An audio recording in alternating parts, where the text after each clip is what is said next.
I actually worked in that office before you.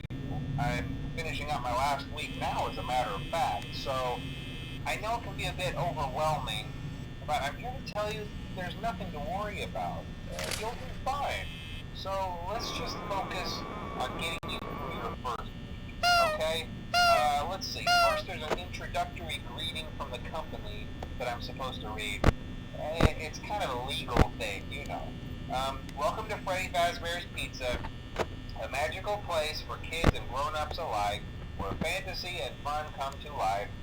Fazbear Entertainment is not responsible for damage to property or person. Upon discovering that damage or death has occurred, a missing person report will be filed within 90 days or as soon as property and premises have been thoroughly cleaned and bleached and the carpets have been replaced. Blah, blah, blah.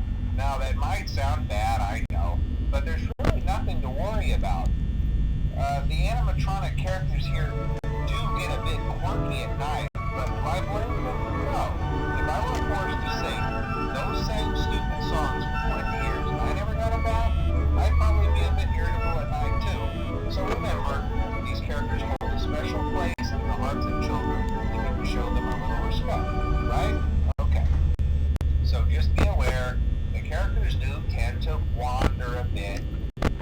They're left in some kind of free roaming mode at night. Something about their servos locking up when they get turned off for too long. They used to be allowed to walk around during the day too, but then there was the bite of 87. Yeah, it's amazing that the human body can live without the frontal lobe, you know? Now concerning your safety, the only real risk to you as a night watchman here, if any, is the fact that these characters, if they happen to see you after hours, probably won't recognize you as a person. They'll most likely see you as a metal endoskeleton without its costume on. Now, since that's against the rules here at the Freddy Fazbear's Pizza, they'll probably try to forcefully stuff you inside a Freddy Fazbear suit. Now, that wouldn't be so bad if the suits themselves weren't filled with crossbeams, wires, and animatronic devices, especially around the facial area. So you can imagine how having your head forcefully pressed inside one of those could cause a bit of discomfort and death. The only parts of you that would likely see the light of day again would be your eyeballs and teeth that pop out the front of the mask. Because, yeah, they don't tell you these things when you sign up. But hey, first station of the breeze. I'll chat with you tomorrow. Check those cameras and remember to close the doors only if absolutely necessary. Gotta conserve power. Alright, good night.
It looks like you're making great progress, and more importantly, you're staying in your lane and sticking to the script, which is exactly what our risk assessment team was hoping you'd do.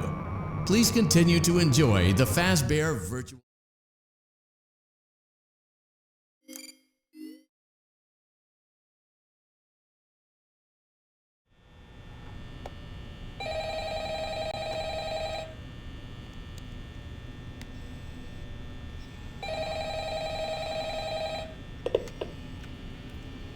Hello? Hello? Well, if you're hearing this and you made it to day 2, congrats. I won't talk quite as long this time since Freddy and his friends tend to become more active as the week progresses. It might be a good idea to peek at those cameras while I talk, just to make sure everyone's in their proper place, you know. Interestingly enough, Freddy himself doesn't come off stage very often. I've heard he becomes a lot more active in the dark, though, so hey, I guess that's one more reason not to run out of power, right? I also want to emphasize the importance of using your door lights. There are blind spots in your camera views, and those blind spots happen to be right outside your doors. So if you can't find something or someone on your cameras, be sure to check the door lights. You might only have a few seconds to react. Not that you would be in any danger, of course. I'm not implying that. Also, check on the curtain in Pirate Cove from time to time.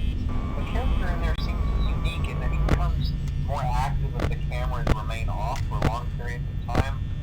I guess he doesn't like being watched. I don't know. Anyway, I'm sure you have everything under control. Talk to you soon.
Hello?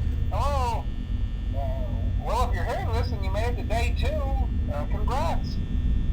I won't talk quite as long this time since Freddy and his friends tend to become more active as the week progresses. It might be a good idea to peek at those cameras while I talk, just to make sure everyone's in their proper place, you know. Interestingly enough, Freddy himself doesn't come off stage very often. I've heard he becomes a lot more active in the dark, though, so hey, I guess that's one more reason not to run out of power, right? I also want to emphasize the importance of using your door lights. There are blind spots in your camera views, and those blind spots happen to be right outside your doors.